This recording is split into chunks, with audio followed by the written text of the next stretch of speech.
Case number 1. David Berkowitz. For 13 terrifying months between July 1976 and August 1977, New York City lived under a psychological siege. A hidden gunman armed with a .44 caliber Bulldog revolver was ambushing young couples parked in cars late at night, killing 6 people and wounding 7 others. The killer taunted police and the press with bizarre, handwritten letters signed with a name that would haunt the city for a generation: the Son of Sam. Born Richard David Falco on June 1, 1953, in Brooklyn, the man who became David Richard Berkowitz was given up for adoption within days of his birth and raised by Nathan and Pearl Berkowitz in the Bronx.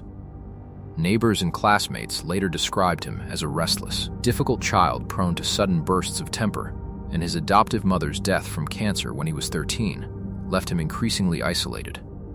He joined the United States Army in 1971 at the age of 18, serving 3 years and training as a marksman before an honorable discharge.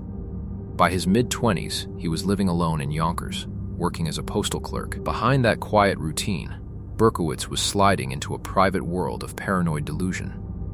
He later told investigators that a black Labrador retriever named Harvey, owned by a neighbor named Sam Carr, was possessed by an ancient demon that commanded him to kill. The shootings began on July 29, 1976, when Berkowitz opened fire on 18-year-old Donna Loria and her friend Jody Valenti as they sat talking in a parked car in the Bronx. Loria died instantly. Over the following year, Berkowitz struck repeatedly across Queens, the Bronx, and Brooklyn, killing Christine Freund, Virginia Voskerikian, Valentina Suriani, and Alexander Esau, and finally Stacy Moskowitz on July 31, 1977.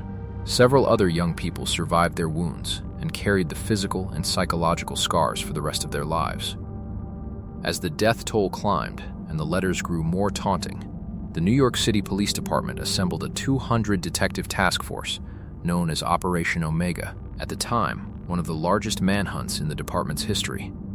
The case broke not through forensics, but through routine paperwork. A witness recalled seeing a parking ticket written near the scene of the final shooting. Detectives traced that ticket to a yellow 1970 Ford Galaxy registered to David Berkowitz.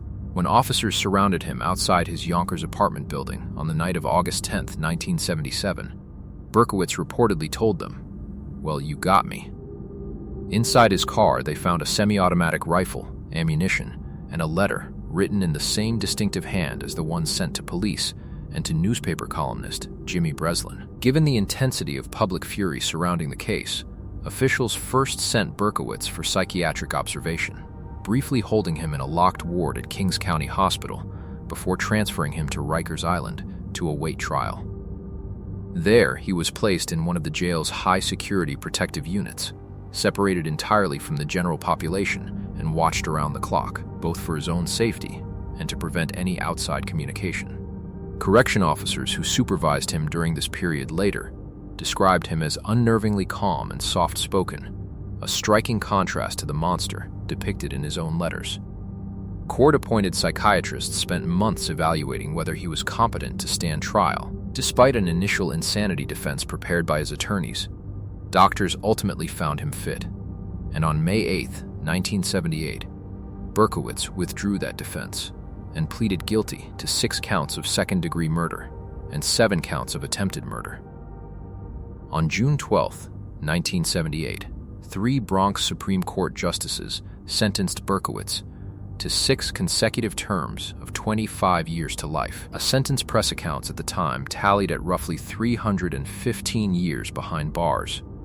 Justice William Kappelman, one of the 3 sentencing judges, told the courtroom it was his earnest wish that Berkowitz be imprisoned for the rest of his natural life and until he died.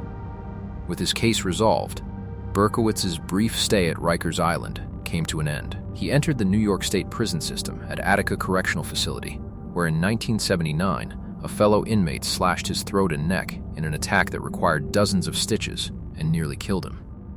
He was later moved through Sullivan Correctional Facility before settling at Shawangunk Correctional Facility, a maximum security prison in the Hudson Valley, where he remains incarcerated today. The panic surrounding the case did not end with Berkowitz's arrest. when it emerged that publishers were preparing to offer him large sums of money for the rights to his story, the New York State Legislature passed what became known as the Son of Sam Law, barring convicted criminals from profiting off books, films, or interviews describing their crimes. The statute was later struck down by the United States Supreme Court on free speech grounds, but a revised version remains on the books in New York today, and similar laws have since been adopted across the country. In the decades since, Berkowitz has said the story of demonic possession was largely invented to support a doomed insanity defense, and has described himself as a born-again Christian who ministers to fellow inmates from inside prison. He first became eligible for parole in 2002 and has been denied release at every hearing since, repeatedly telling the board that he does not believe he deserves to be free. Though David Berkowitz spent less than a year inside Rikers Island, his detention there during the height of the Son of Sam panic remains one of the most heavily guarded pretrial holds in the jail's history. A moment when the eyes of an entire terrified city were fixed on a single cell above the East River.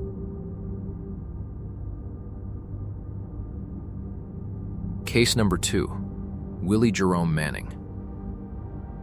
Manning was convicted and sentenced to death for the killings of Mississippi State University students Tiffany Miller and John Stalker in 1992.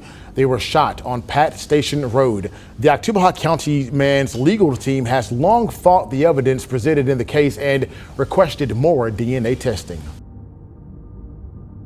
For more than 3 decades, the name Willie Jerome Manning has remained at the center of one of the most extensively litigated capital cases in the history of Mississippi's justice system.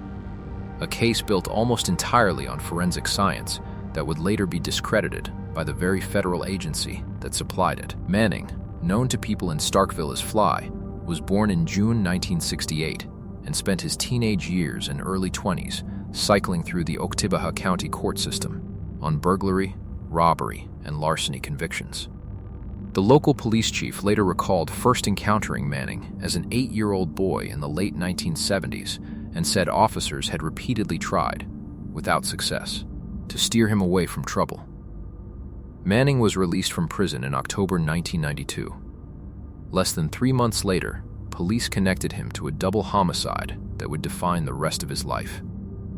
On the night of December 11, 1992, 2 Mississippi State University students, 19-year-old John Stalker and 22-year-old Tiffany Miller, left a fraternity house party and were confronted, according to prosecutors, by a man burglarizing a car parked outside. The 2 were forced into Miller's car and driven to a rural road outside Starkville. Stalker was shot in the back of the head and run over by the car. Miller was shot twice, and her body was found in nearby woods. Investigators believed she had been sexually assaulted, though no physical evidence of assault was ultimately presented at trial. A gold token found at the scene matched one stolen earlier that night from a car parked beside Stalker's outside the fraternity house, along with a CD player, a silver money clip, a leather jacket, and cash. Investigators eventually linked Manning to the burglary and, through it, to the killings, after a matching token turned up months later during a fire at a Starkville property. He was arrested in 1993 after attempting to sell a class ring belonging to Stalker and other property taken in the burglary. Shortly after his arrest, a man who had recently been released from jail came forward and told the sheriff that Manning had privately confessed to the murders, testimony that would become central to the prosecution's case and, decades later, central to Manning's appeals after the man recanted and said he had been pressured into lying. In November 1994, an Oktibbeha County jury, brought in from George County because of local publicity, convicted Manning on 2 counts of capital murder after roughly an hour of deliberation. He was sentenced to death. The prosecution's case rested heavily on microscopic hair comparison analysis, linking hair found at the scene to Manning, ballistics testimony connecting a stolen pistol to the shootings, and the testimony of a jailhouse informant who claimed Manning had confessed. Less than 6 weeks after the Stalker-Miller murders, a second brutal crime rocked Starkville. On January 18, 1993, 90-year-old Emmeline Jimerson and her 60-year-old daughter, Alberta Jordan, were found beaten and with their throats cut inside their Starkville apartment. There were no signs of forced entry. In July 1996, a separate jury convicted Manning of capital murder in their deaths and sentenced him to death a second time, making him one of the few inmates in Mississippi history sentenced to die for 2 unrelated double homicides. Manning was sent to Parchman Farms death row, where he began a decades-long campaign of appeals targeting the forensic evidence used to convict him, filing petition after petition as his legal team worked to reconstruct, piece by piece, the science that had put him there. In May 2013, he came within hours of execution before the Mississippi Supreme Court granted an emergency stay.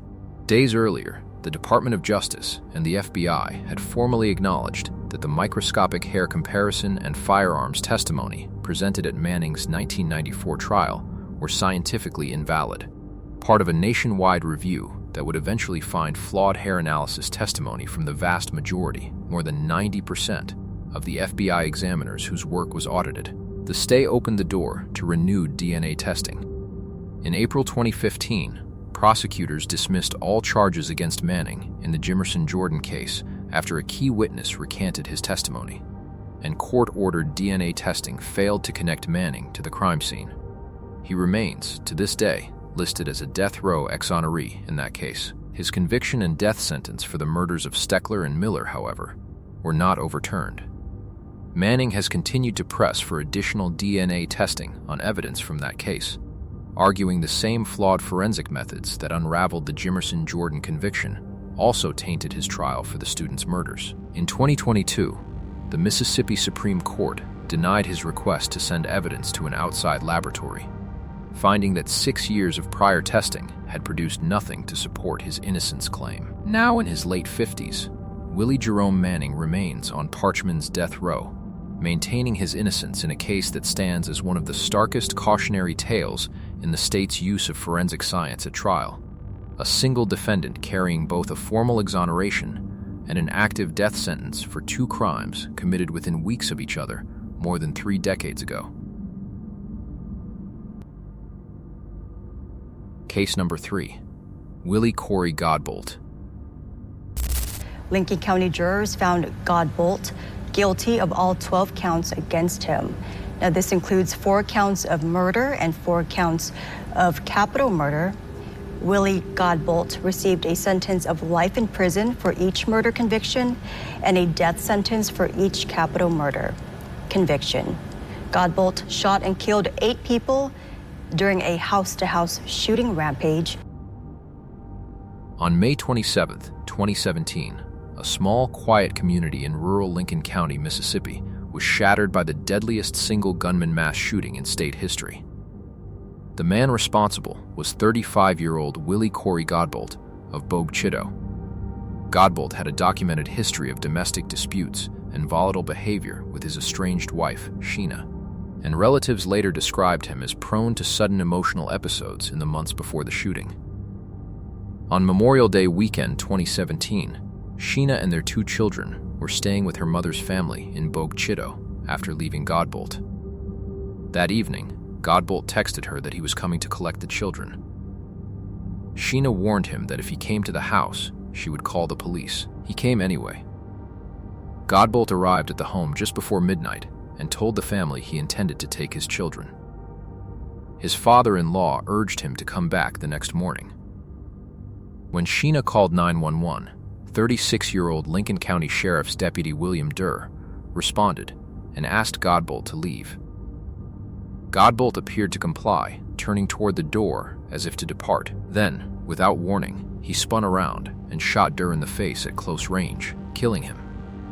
As Durr tried to crawl away, Godbolt fired 2 more rounds into him. Godbolt then turned the gun on the women inside the house. He shot Brenda May, his wife's aunt, 5 times, and Takara May, Sheena's sister, 9 times, killing both. He returned to the living room and shot his mother-in-law, Barbara Mitchell, 8 times.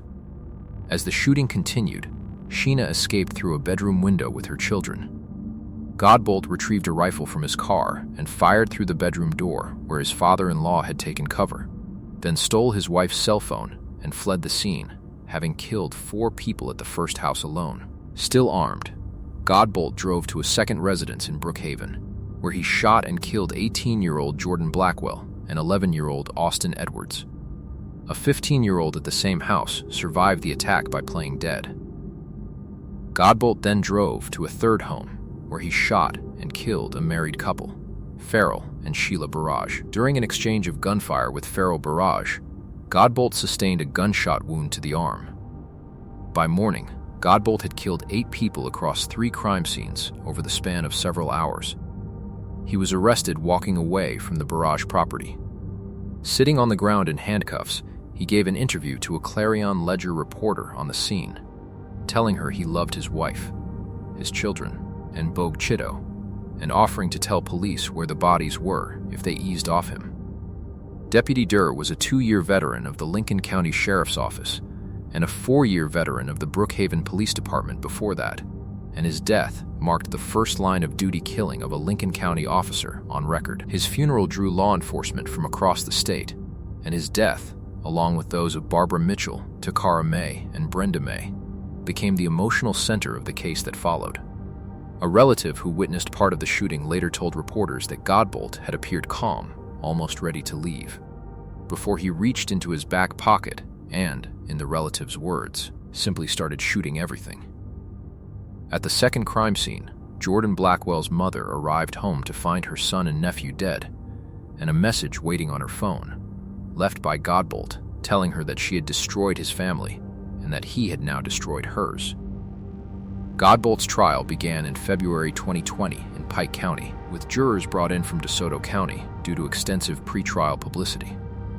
Prosecutors presented ballistic evidence, eyewitness testimony, and Godbolt's own recorded statements from the night of his arrest. His defense argued that he had suffered a mental breakdown driven by the collapse of his marriage. Jurors rejected the defense, convicting Godbolt on all charges: 4 counts of capital murder, 4 counts of murder, 1 count of attempted murder, 2 counts of kidnapping, and 1 count of armed robbery. Before sentencing, Godbolt addressed the court and blamed the devil for what he had done. The jury was not persuaded. In February 2020, it unanimously sentenced him to death on each of the 4 capital murder counts, adding 6 life sentences and 2 20-year terms for the remaining charges. In March 2024, the Mississippi Supreme Court affirmed his convictions and sentence in full, rejecting all 19 points raised on appeal, including claims of an unfair jury and ineffective counsel.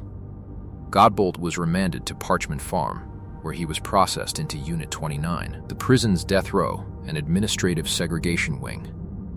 He remains confined there today, held in a single-man cell for 23 hours a day, as his federal appeals continue to move through the courts.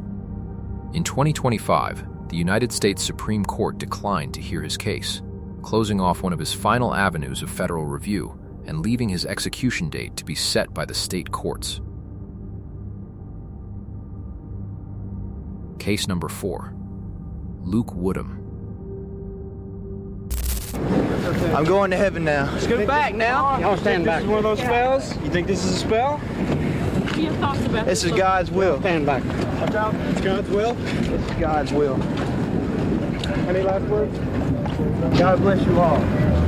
That's all Luke Woodham had to say as he left the courthouse as a convicted murderer. 12 jurors found him guilty in the stabbing death of his 50-year-old mother, Mary. He still faces trial for the shooting deaths of Christina Menifee and Lydia Dew at Pearl High School that same day. On the morning of October 1, 1997, the town of Pearl, Mississippi, became the site of one of the most consequential acts of youth violence in modern American history. An attack that began not at a school, but inside a family home, at the hands of a 16-year-old honor student. Luke Woodham was an overweight, nearsighted teenager who had been bullied for years and struggled to make friends at Pearl High School.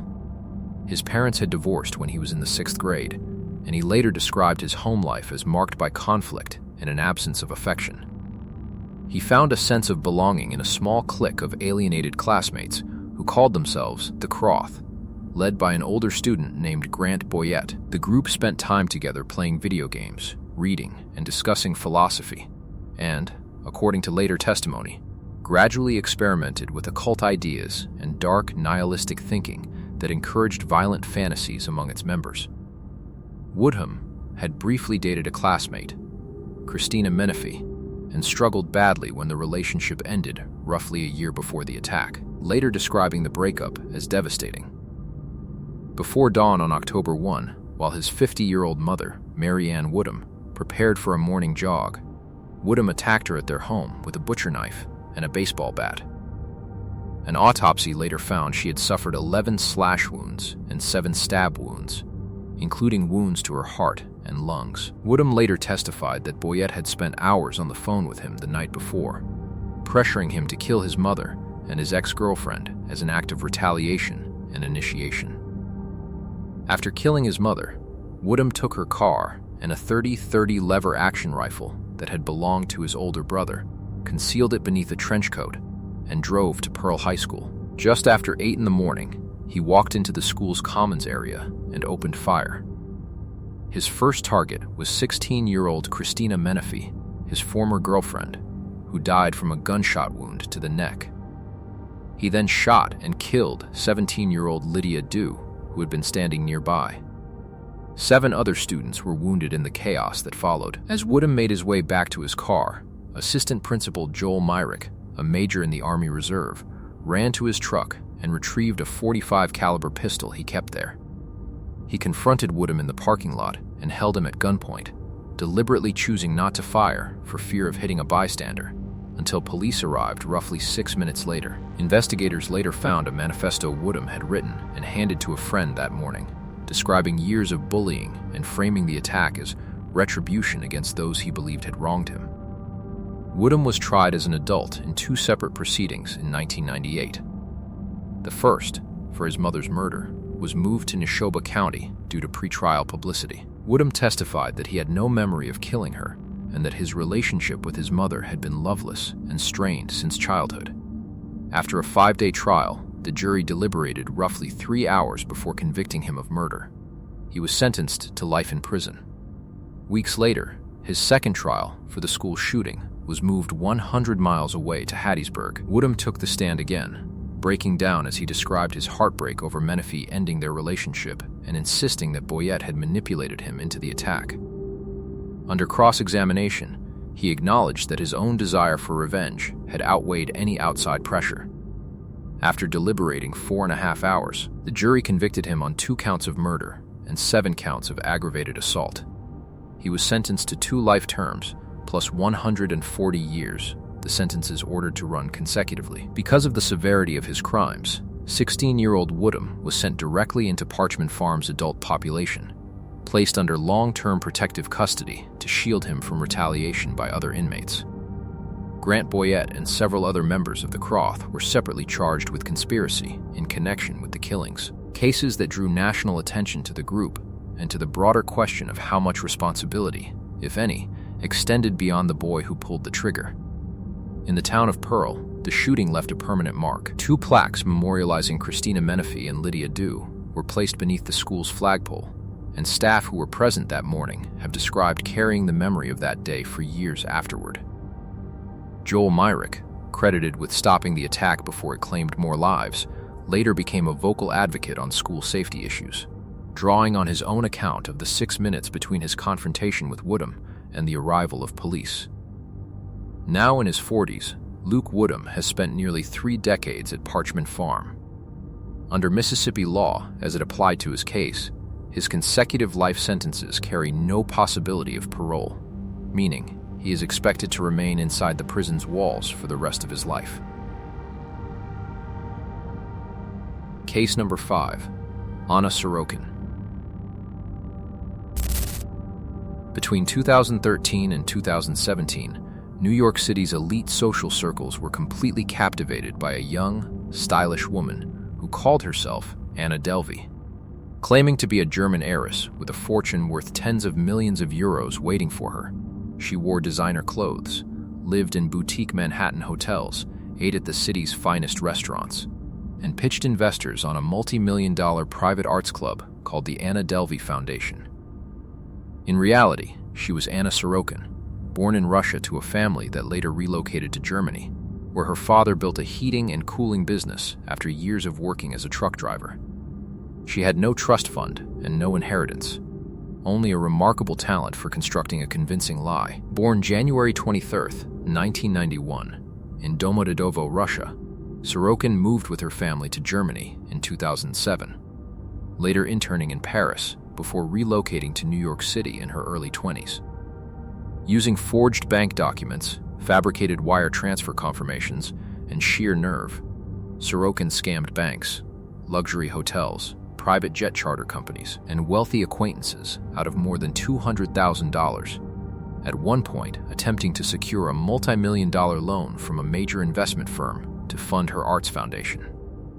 Her scheme finally unraveled in the fall of 2017 after unpaid bills and bounced payments caught up with her.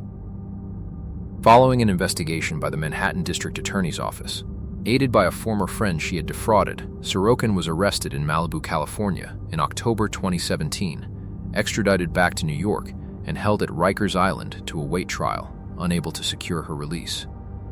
For a woman who had spent years sleeping on high-thread count sheets and dining at Michelin-starred restaurants, the transition to the Rose M. Singer Center, the primary women's facility on Rikers Island, known informally as Rosie's, was a jarring reality check. Yet true to the persona she had built, Sorokin refused to disappear quietly. While awaiting trial for roughly 19 months, she generated headlines from inside her cell, complaining about the food, the lack of amenities, and the standard-issue uniform, and racking up disciplinary infractions for disobeying orders and clashing with other inmates. Her attorney later said Sorokin was offered a plea deal that would have resolved the case with a shorter sentence, but she turned it down, insisting on a trial where her side of the story could be heard.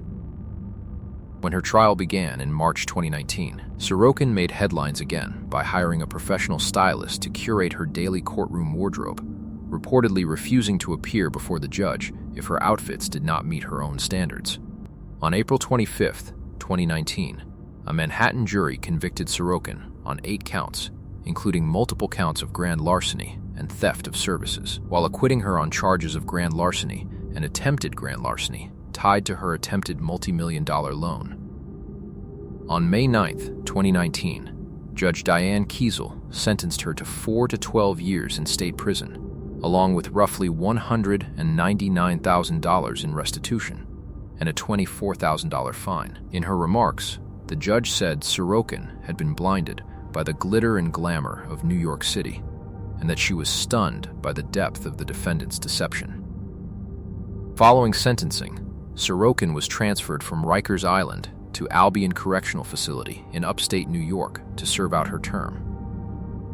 She was released on parole in February 2021 after serving just under 4 years, only to be immediately detained by federal immigration authorities over a visa overstay, a standoff that kept her in custody for another 1.5 years before a judge released her in late 2022 under strict conditions, including an ankle monitor.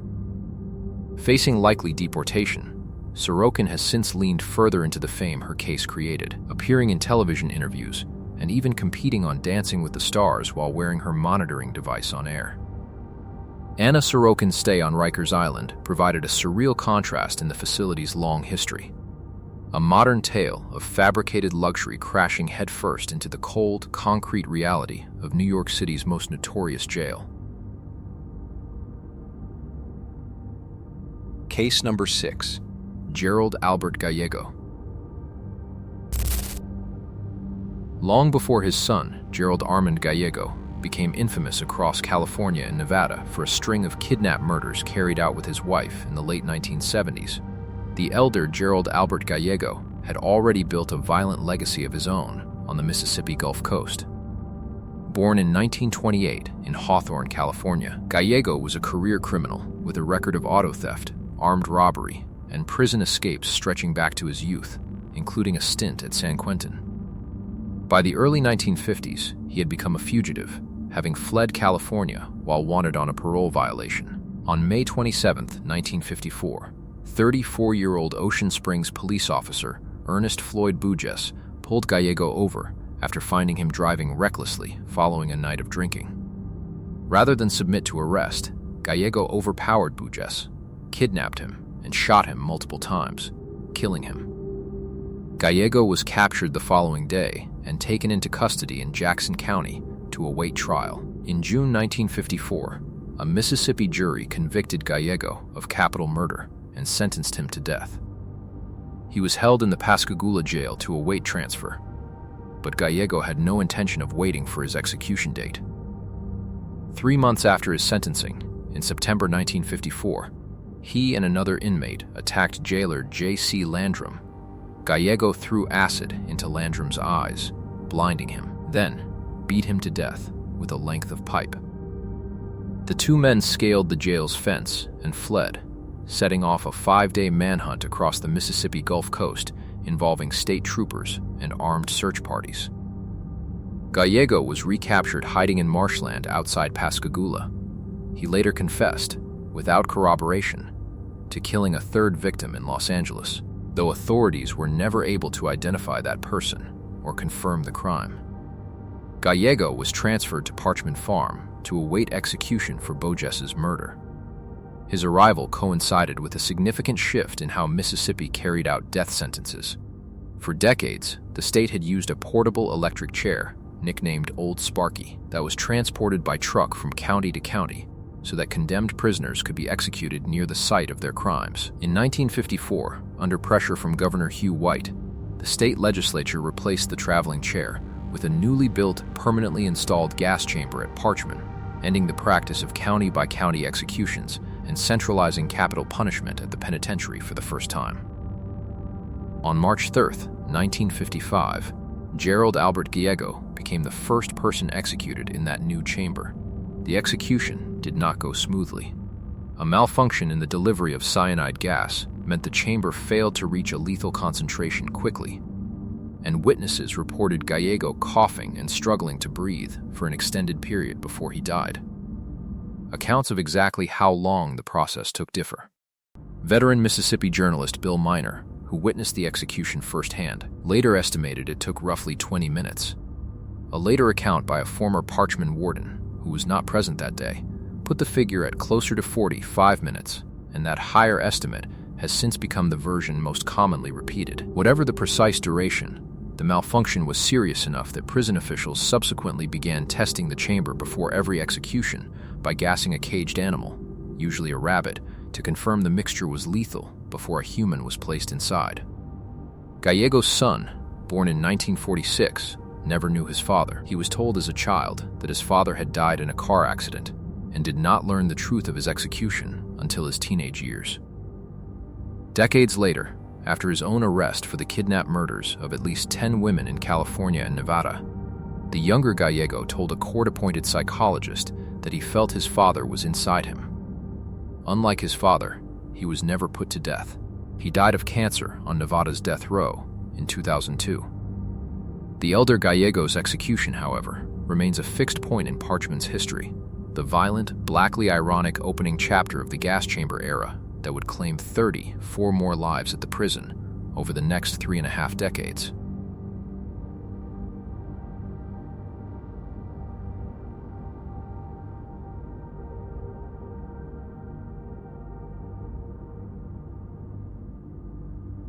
Case number 7. Mark David Chapman. On the night of December 8, 1980, the world changed in an instant. John Lennon, the former Beatle and one of the most recognizable musicians on the planet, was shot 4 times in the back outside the Dakota, his apartment building on Manhattan's Upper West Side. The gunman did not run. He set down his weapon, removed his coat, and sat on the sidewalk, reading a paperback copy of J.D. Salinger's The Catcher in the Rye until police arrived. His name was Mark David Chapman. Born May 10, 1955, in Fort Worth, Texas, and raised largely in Decatur, Georgia, Chapman struggled with drug use as a teenager before becoming a born-again Christian and working as a Yemsa counselor with Vietnamese refugees. In 1977, he moved to Honolulu, Hawaii, where he attempted suicide and was hospitalized, then went to work at that same facility, first in maintenance and later in its print shop. In 1979, he married Gloria Abe and took a job as a hospital security guard. Underneath that outwardly ordinary life, Chapman nursed a growing obsession with John Lennon, an admiration for the musician's talent that curdled into resentment over what Chapman viewed as Lennon's hypocrisy. A rock star who sang about giving away possessions while living in extraordinary wealth. In late October 1980, Chapman flew from Hawaii to New York with a handgun and a plan. He loitered outside the Dakota for days, at one point returning home before flying back to the city on December 6. On the afternoon of December 8, he approached Lennon outside the building and asked him to sign a copy of his new album, Double Fantasy, a moment captured by a photographer and later cited as evidence of premeditation. That night, when Lennon and his wife Yoko Ono returned from a recording session, Chapman stepped out of the shadows and fired 5 shots from a .38 special revolver, hitting Lennon 4 times in the back. Lennon was rushed to Roosevelt Hospital and pronounced dead a short time later. Chapman was arrested at the scene without resistance. Given the scale of public grief and rage that followed, police first took him to Bellevue Hospital for psychiatric evaluation, painting the windows of his room black out of fear that someone might try to shoot him through the glass. As crowds gathered for a public vigil in Central Park, officials decided Chapman could not safely remain at the hospital and transferred him to Rikers Island for his own protection. Inside Rikers, Chapman was held in isolation, separated entirely from the general population and monitored around the clock by a dedicated team of correction officers. Threats against his life reached the jail from inmates and outsiders alike, and staff took the danger seriously enough to move him to court appearances wrapped in bulletproof vests, crouched down in the back of police vans to avoid being seen from the street. A parade of court-appointed and defense psychiatrists examined him during his months at Rikers, several concluding he was in the grip of a genuine psychotic delusion, a belief that killing Lennon would somehow transform him into Holden Caulfield, the alienated narrator of the novel he carried everywhere. Against the advice of his attorney, Jonathan Marks, who wanted to pursue an insanity defense backed by psychiatric testimony, Chapman insisted on pleading guilty. On June 22, 1981, he told the court that it was what God wanted and changed his plea to guilty of second-degree murder. On August 24, 1981, he was sentenced to 20 years to life. Shortly afterward, Chapman was moved out of the city jail system and into the custody of the New York State Department of Corrections, first passing through Downstate Correctional Facility before being sent to Attica, the same maximum security prison that had housed the state's most notorious inmates since the deadly 1971 uprising. Chapman spent decades at Attica, working for a time as a porter and assisting other inmates in the prison law library, with corrections officials noting he had not been the subject of a disciplinary report since the mid-1990s. Around 2012, he was transferred to Wende Correctional Facility near Buffalo and placed in protective custody against his own wishes, prison officials having judged general population too dangerous for an inmate of his notoriety. He was later moved again, eventually settling at Green Haven Correctional Facility in the Hudson Valley, where he remains incarcerated today. His wife, Gloria Abe, whom he married in 1979 before the killing, has stood by him throughout his imprisonment, and the two have remained married ever since, communicating largely through prison visits and phone calls. Chapman became eligible for parole in 2000 and has been denied release more than a dozen times since, with Yoko Ono submitting a letter opposing his freedom before nearly every hearing. In parole interviews, Chapman has repeatedly described his crime in stark terms, telling the board in one hearing that he assassinated Lennon purely because the musician was famous and that he had been chasing self-glory in one of the most selfish acts imaginable. Mark David Chapman's stay on Rikers Island lasted only a matter of months, but it remains one of the most tightly guarded detentions in the jail's history, a period when a single isolated cell held the man responsible for one of the most shocking assassinations of the 20th century. Case number 8, Tupac Shakur. Born Lassane Parish Crooks on June 16, 1971, in East Harlem, Manhattan, and later renamed Tupac Amaru Shakur, he was raised largely by his mother, Afeni Shakur, a former Black Panther Party member who had been acquitted of conspiracy charges in a high-profile 1971 trial while pregnant with him. The family moved frequently between New York, Baltimore, and eventually Marin City, California, often living in poverty. Shakur studied acting and poetry at the Baltimore School for the Arts before dropping out and relocating to the West Coast, where he first gained attention as a dancer and roadie for the hip-hop group Digital Underground before launching his own solo career in 1991. Over the next several years, he released a string of albums that combined sharp social commentary about poverty, police violence, and life in Black America, with an increasingly public and combustible personal life. By the mid-1990s, Tupac Shakur was already one of the most explosive and closely watched figures in American music, a rapper and actor whose songs moved between raw social commentary and unapologetic bravado. He was also a young man surrounded by chaos, facing multiple criminal cases at once while his career reached new commercial heights. In November 1993, a woman accused Shakur and members of his entourage of sexually abusing her in a Manhattan hotel room. Shakur maintained that any contact was consensual and that he was not directly involved in the assault, but the case moved toward trial through 1994, placing him at the center of one of the most closely covered celebrity court proceedings of the decade.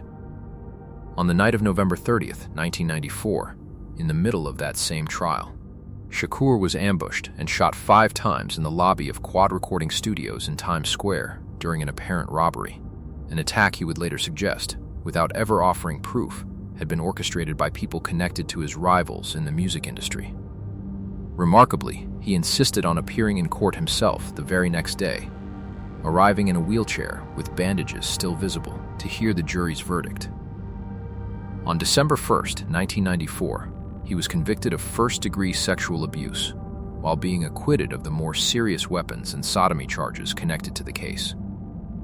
On February 7th, 1995, Shakur was sentenced to 1.5 to 4.5 years in state prison. With his sentence handed down, he was held at Rikers Island while the Department of Corrections processed his transfer into the state prison system, placing him for a time inside the same overcrowded, high-tension jail complex that had shaped so many of the other cases in this file. His stay there was brief and largely out of public view compared to his later imprisonment, but it produced one lasting artifact of the period, a correspondence with a young woman named Angela Artis, who had written to him at Rikers on a dare, sparking an exchange of letters and phone calls that continued after his transfer and was later published as a book. In March 1995, Shakur was moved from Rikers Island to Clinton Correctional Facility, the maximum security prison in Dannemora, New York, often referred to simply as Dannemora. He spent his first stretch in general population before being shifted into protective custody, given his fame and the very real danger it created among other inmates, and settled into a small cell furnished with little more than a bed, a toilet, and a sink. Confined largely to that cell for the majority of each day, Shakur used the time to write, filling notebooks with poetry and lyrics and giving interviews from prison in which he reflected on fame, betrayal, and his own mortality. His album, Me Against the World, released while he was incarcerated, debuted at #1 on the Billboard chart, making him the first artist in history to top the album chart while serving time behind bars. On October 12, 1995, after serving about 8 months of his sentence, Shakur was released on appeal bond, with roughly $1.4 million in bail posted by Death Row Records chief executive Marion Suge Knight, in exchange for Shakur signing to the label and delivering several albums. The arrangement pulled Shakur directly into the escalating and increasingly public rivalry between Death Row Records on the West Coast and Bad Boy Records on the East Coast, a conflict that would come to define the final year of his life. On September 7, 1996, Shakur was shot multiple times while riding in a car in Las Vegas after attending a boxing match, and he died from his injuries 6 days later, on September 13, 1996, at the age of 25. His murder has never been definitively solved, though a Las Vegas grand jury indicted a man named Duane Kefti Davis in the case in 2023. Tupac Shakur's time on Rikers Island was only a brief chapter in a short and turbulent life, but it remains one of the more surreal entries in the jail's history, a period when one of the most influential recording artists of his generation sat inside a cell on the East River, while his music climbed to the top of the charts without him.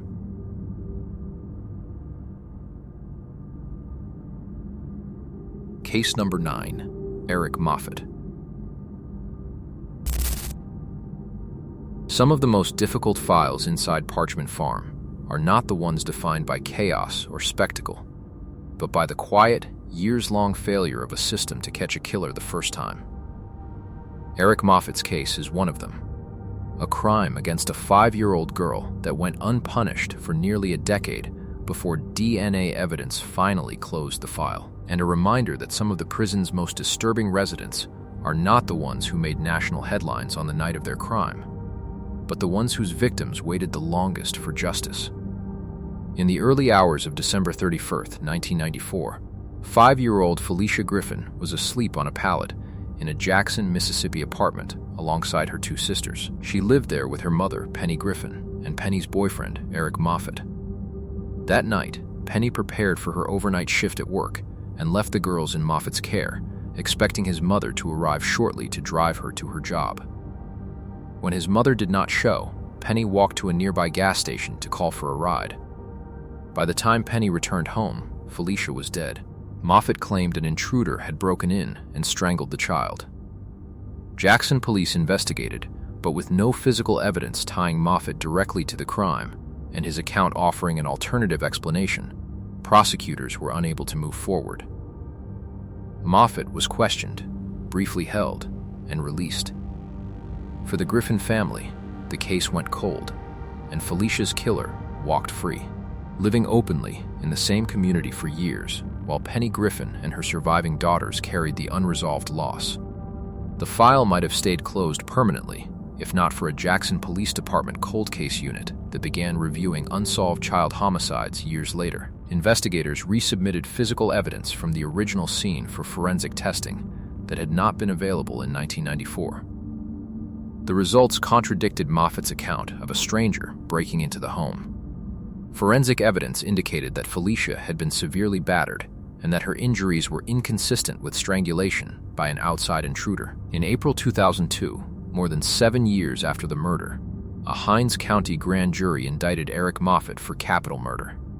By then, Moffett had gone years without facing any consequence for Felicia's death, and the reopening of the case came as a shock to a family that had largely given up hope of ever seeing an arrest. His trial did not begin until 2005, more than a decade after Felicia's death. Prosecutors built their case on DNA evidence, testimony from a forensic analyst, and testimony from Felicia's older sister, LaQuandia, who had been 7 years old on the night of the murder and was called to testify as an adult. A nurse practitioner testified to the extent of the child's injuries. Jailhouse testimony from an inmate who said Moffett had discussed the crime while incarcerated on an unrelated charge was also presented to the jury. In the early hours of a Sunday morning in February 2006, a Hinds County jury convicted Eric Moffett of capital murder. The same jury found that the killing had occurred during the course of felony child abuse and that it was especially heinous, atrocious, and cruel, the legal threshold Mississippi requires for a death sentence. Moffett sat chewing gum as the judge read the verdict and sentence. Felicia's mother, Penny Griffin, who had waited more than a decade for the case to reach trial, told reporters outside the courtroom that she had prayed for the day and thanked God it had finally come. Her other daughter, who had been 7 years old the night her sister was killed, also addressed the jury during sentencing, asking them to choose death. It was the first death sentence handed down in Hinds County since 1998. Moffett's own family disputed the verdict. His brother told reporters after the sentencing that the family believed Moffett was innocent and that they viewed the appeal ahead as a second chance, calling it a matter now in God's hands. Moffett's family maintained his innocence and pursued an appeal. The Mississippi Supreme Court affirmed his conviction and sentence in 2010, and the United States Supreme Court declined to review the case the following year. In 2014, a state post-conviction petition raising claims of ineffective assistance of counsel was also denied, with the court finding that the trial record, including the DNA evidence and the testimony of multiple witnesses spanning the decade between the crime and the trial, supported the conviction. Eric Moffett was processed into Parchment Farm's death row following his sentencing, and remains there today, one of dozens of inmates awaiting the setting of a final execution date by the Mississippi Supreme Court. His appeals have continued for nearly 2 decades since his conviction, each one rejected in turn, while Felicia Griffin's family has continued to describe the length of the case. First the 8 years before an arrest, and then the additional years of appeals since, as its own form of punishment. His case remains a stark illustration of how far forensic science advanced in the decade between Felicia Griffin's death and the trial that finally delivered a conviction, and of how close her killer came to escaping justice altogether. Case number 10, Omar Portee. In the early 1990s, Rikers Island was experiencing an epidemic of institutional violence. The crack cocaine era had flooded the city's jail system with thousands of young, aggressive pretrial detainees, and the dominant street forces inside the facility were the Nettas and the Latin Kings, powerful, highly organized gangs that controlled entire housing blocks. Unaligned black inmates were routinely targeted, extorted, and assaulted inside the intake pens and dormitories. To survive inside this brutal ecosystem, 2 men held at the George Mochan Detention Center, the housing complex known inside the system as C-73, decided to build a defensive alliance. One of those men was Omar Portee, known on the streets as OG Mac. Born around 1969 in New York City, Portee began his criminal career as a robber in his late teens and accumulated a lengthy record for robbery and weapons offenses through the late 1980s. In August 1992, he was sentenced to 2.5 to 5 years for criminal possession of a weapon, and while serving that sentence in 1993, Portee found himself at C-73, surrounded by Latino gang members who dominated the dormitory. Recognizing the danger facing unaligned black inmates, Portee partnered with a fellow detainee named Leonard Mackenzie, known inside the jail as OG Deadeye. Together, inside Rikers Island, in 1993, they founded the United Blood Nation, an East Coast revival of a loosely organized West Coast prison gang concept. What began as a defensive alliance rapidly evolved into a sophisticated criminal enterprise.